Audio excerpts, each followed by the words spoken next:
Welcome to Reality Creative Video. I'm Hermes, and today we're going to talk about mixing colloidal nanoparticles together to form a compound. Now, if you've been keeping track of me lately, I'm trying to create my blood sugar buster, my trifecta blood sugar buster, as I'm calling it, and I want it to contain, I've done the research on it, and I want it to contain cobalt, chromium, and vanadium, all very good in assisting the control of blood sugar.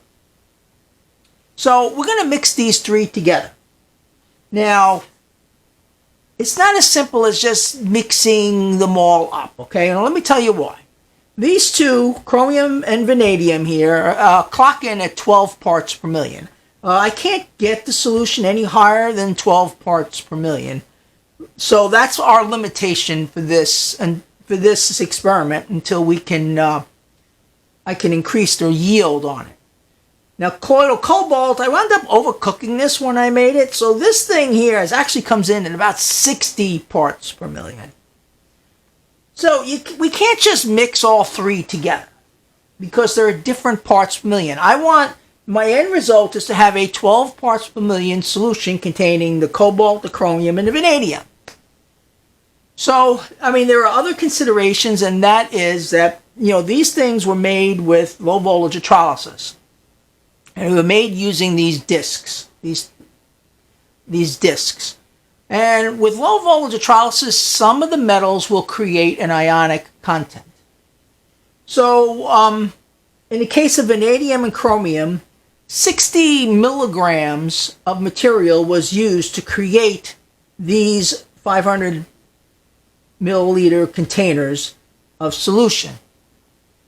And in the case of this colloidal cobalt, we're looking at a much stronger amount, probably over almost 200 milligrams went into creating this thing. So the milligrams of the material is much higher.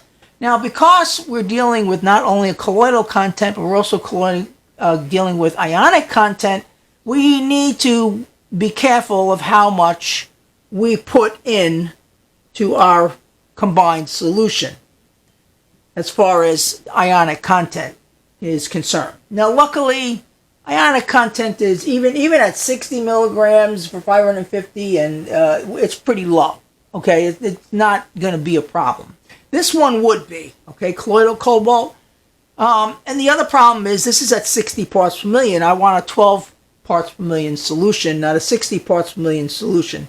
So we can't just mix equal amounts of all of these things. Now, with the vanadium and the chromium, we can mix equal amounts. I can take them and I can put 20 milliliters in here just for the sake of stuff. Dump it in my little container. And I could take 20 milliliters of chromium. Because they're both equal in parts per million and ionic content, I can put the 20 milliliters in here. Gotta mix this in here like this. But now we come to colloidal cobalt at 60 parts per million.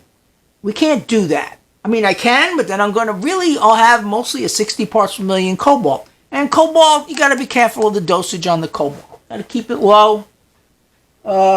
And like I said, when you're testing combining colloidals, if you keep your colloidals around 10 or 12 parts per million and don't go over maybe 60 milligrams of material, you're going to be okay, all right, as far as the body is concerned. Because if you do the math on the teaspoons, if you're taking a tablespoon of it a day, it comes down to be pretty low. I'm not going to calculate it now, but when in post-production, I'll put the milligrams of what these winds up being. So today let's talk about the mixing of it. So we need to mix this cobalt down. Now, there's no easy way to do that if you don't have a laser microscope like I have, but you could also use a laser.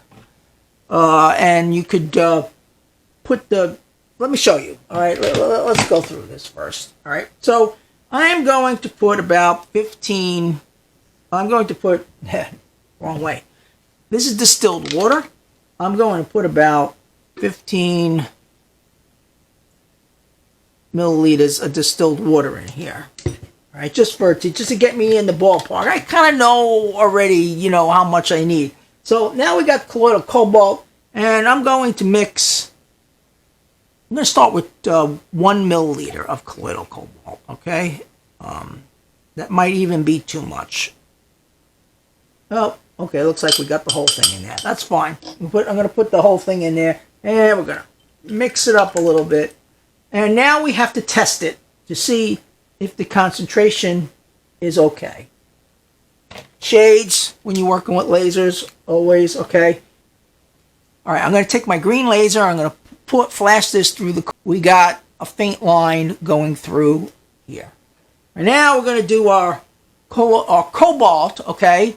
And we know this is at 12 parts per million, all right? And then we're going to do our cobalt, which is the unknown, and that we just mixed with 1 milliliter of fluid.